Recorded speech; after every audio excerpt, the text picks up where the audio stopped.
Hey guys, LevelCap here, and welcome to another episode of This Week in Gaming. We've got a lot of interesting stories this week. Before we get into it, I've got a quick message from our sponsors. Today's video is sponsored by Manscaped.com, the only men's brand dedicated to below-the-waist grooming and hygiene. Now, I don't know about you guys, but generally speaking, if I'm going to be maintaining my man bits, I prefer to use something that's made with my member in mind. You want to use the right tools for the right job, and that's what they sent me in the Perfect Package 2.0 to help me keep my package looking perfect. See what I did there? That's another dick joke. In the box comes the Lawnmower 2.0, which is a waterproof trimmer with a 6,000 RPM motor. Don't even get me started on those sub 6,000 RPM trimmers acting like they have any business being down there. Also included is deodorant specifically designed for manly areas, and no, I'm not talking about your armpits. And an all-natural body spray and toner made with ingredients like aloe vera to soothe and refresh your sensitive, but also manly skin. Plus, they threw in a pair of Manscaped high-performance athletic boxers, which literally doubled my KDR in Battlefield. Facts. When you purchase the Perfect Package 2.0 kit, you get the biggest bang for your buck. As a subscriber, you get 25% savings on your order instantly,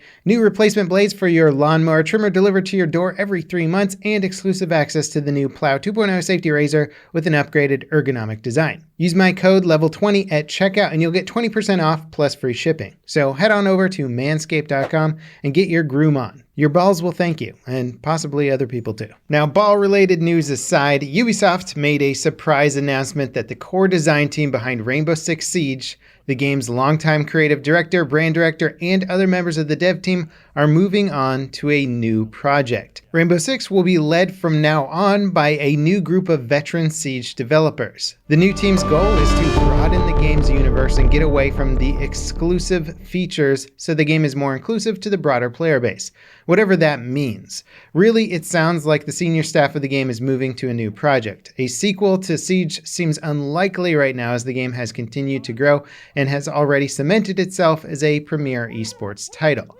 It'd be a stretch for the new team to change Siege's core gameplay, but this might mean we finally get a proper single-player story mode for Siege.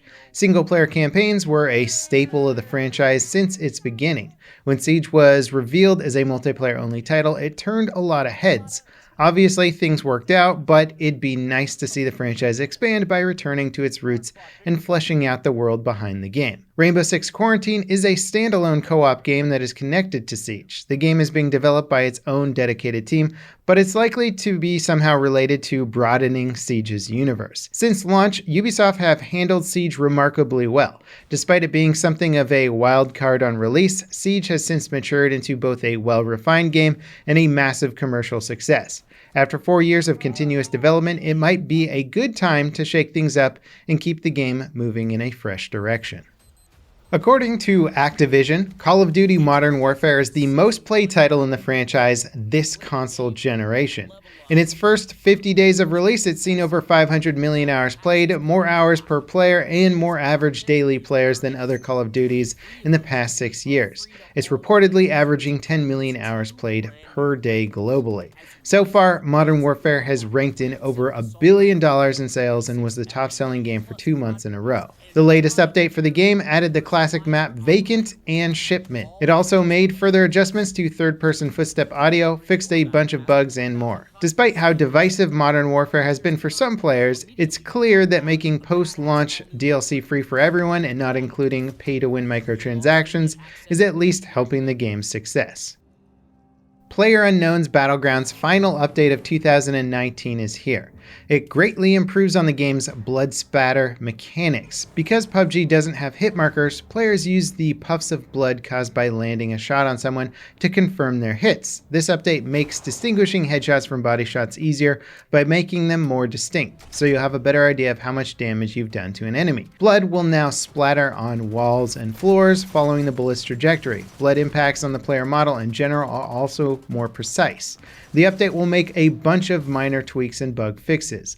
PUBG's Labs server also received an update. Players can now test out the Motor Glider on PC. It's the first flying vehicle added to the game. Gliders spawn randomly across Erangel and Miramar. There's no cap on how high it can go, but the higher you go, the slower it flies. It also requires fuel to operate. Players operating the glider can shoot and throw grenades out of it like any other vehicle. As for shooting gliders out of the air, you can disable the engine and damage the wings to force a landing. Landing enough shots will also destroy it mid-air. New footage of Valve's upcoming VR title, Half-Life ALYX, was expected to premiere at the Video Game Awards last week. Unfortunately, Valve had to back out at the last minute, and instead we've got Vin Diesel showing a trailer for the upcoming Fast and Furious racing game that literally looks like they put it together in a matter of hours. The good news is, 30 minutes of gameplay and impressions of Half-Life ALYX premiered on the tested YouTube channel. Throughout the video, the host showcased live gameplay and discussed how some of the more popular VR headsets fare with it. Overall, the gameplay looks pretty well crafted, and most headsets seems to work very well with it.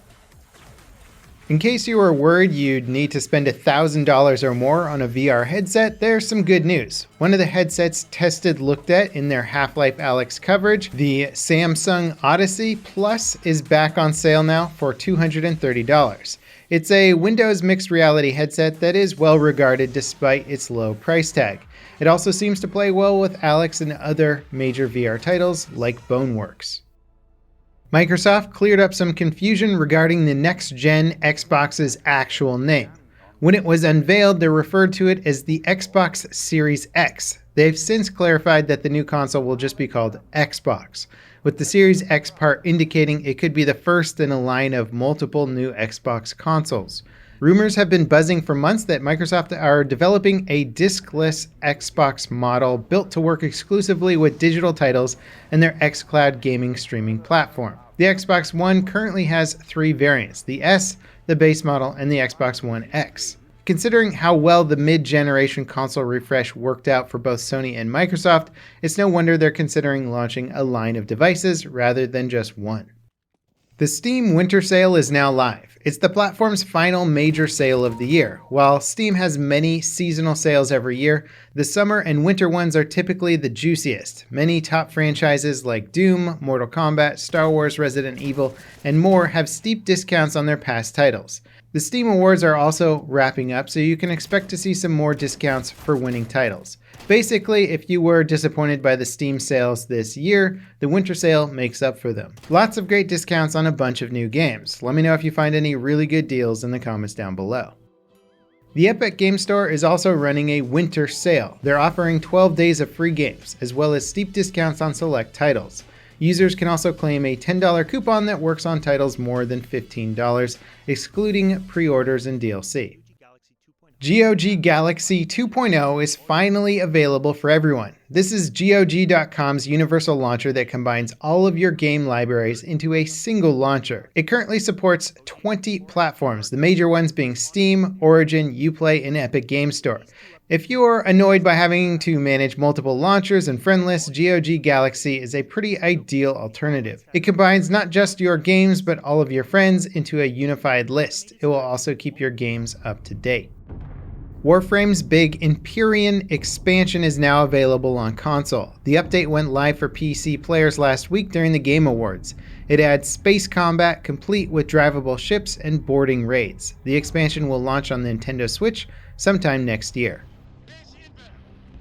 Halo Reach on PC has a number of known issues plaguing users right now. Some of them are major, like audio being muffled or broken. Others are just minor bugs and balance issues. Unfortunately, it looks like none of the problems discovered post-launch are getting fixed before the new year. An update for the game went live this week to fix some issues the devs were working on before release. Probably the biggest thing was a fix for aiming precision when taking damage. Several multiplayer playlists were also updated. The big issues players have been reporting since launch are being worked on and will likely be addressed sometime next year. In our final story this week, Jedi Fallen Order got a new patch that smooths out some more of its rough edges. Players should find Cal to be more responsive during combat, as tweaks have been made to stagger reactions, kicks, flybacks, staff parry, and sprint attacks. Some other minor bugs were also fixed. Since launch, the game has been plagued with performance issues for many users. We'd have to test out the game more to say if the stability improvements listed in the patch notes amount to anything, but the game is certainly running a bit smoother than it did at launch. And that wraps it up for today's episode of This Week in Gaming. It's possible that I won't be doing an episode for next Saturday, the 28th. Just keep that in mind. If I can swing a little bit of time to put an episode together, then I will. But otherwise, don't be surprised if there isn't one on Saturday. Otherwise, I'll see you next time. Thanks for watching, and this is LevelCap signing off.